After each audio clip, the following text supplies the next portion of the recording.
will be giving the name of the building and the full names of that officer and his cousin in this administration. And these people are not answerable to the Inspector General of Police. Your guess is as good as mine as to who is the commander of that unit. Let me emphasize that killing our children will not quell the anger of the Kenyan people. People are very angry with this administration.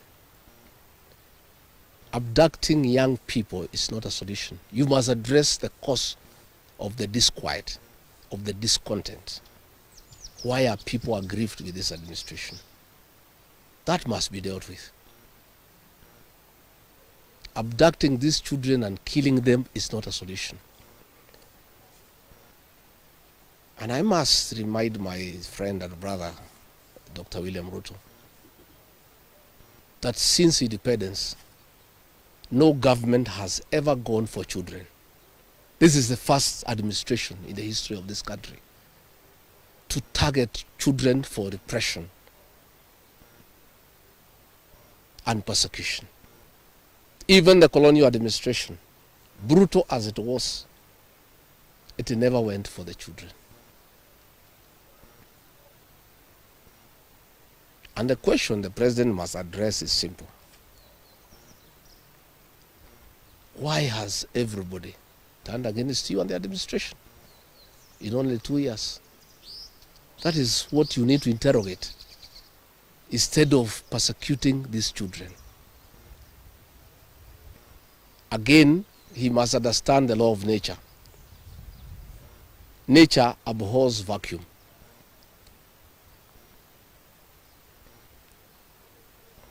When you swallow the opposition and there is nobody to hold you to account, when you capture parliament and other institutions of oversight, since nature abhors vacuum, other formations will emerge to oversight you and hold you to account. And that is how the church has come up to hold the government to account. And that is how these young Kenyans have come out to hold the government to account. In the unfortunate event that these children were to be muzzled and silenced through death and abductions and other extrajudicial methods of silencing dissent, some new formations will also come up to hold the government in check because nature abhors vacuum. So the amount of repression that is going on in the country is unparalleled, it is unprecedented, and it needs to come to an end. I have just learned we have a prayer meeting in Shamata Ward in Nyandarua tomorrow, where I have a farm. The residents of that ward normally meets once in a year for prayers to close the year. We have prayers tomorrow. And the police commander there in that county is intimidating leaders to cancel those prayers, that they will not be allowed to take place, that they need a permit. I want to tell the county commander in Nyandarua that you don't need a permit to hold prayers. Again, is this repression by this administration. Even if you stop the people of Nyandarua from holding prayers, that will not change their political views of what they think about this administration. I want to say the prayers will go on. I'll be in attendance with the residents of Shamata. And if the police want to come and stop the prayers, they can go ahead. But that will just enrage the people even more. And those tactics of using police to stop prayers were tried by the previous administration. And the president knows how it worked out. You just agitate people more. You make people more rebellious. There is no need for police to interfere with people's rights of expression, of association, and the freedom of worship.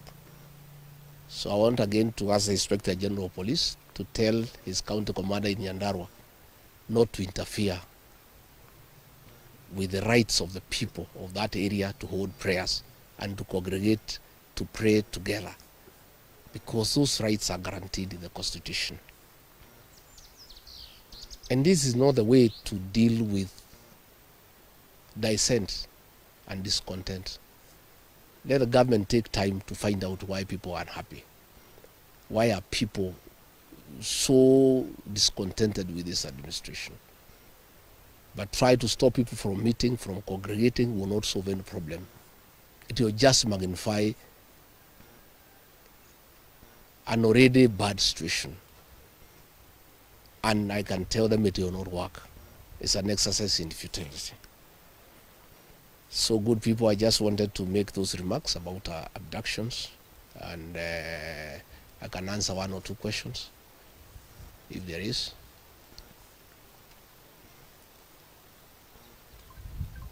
Kosawa?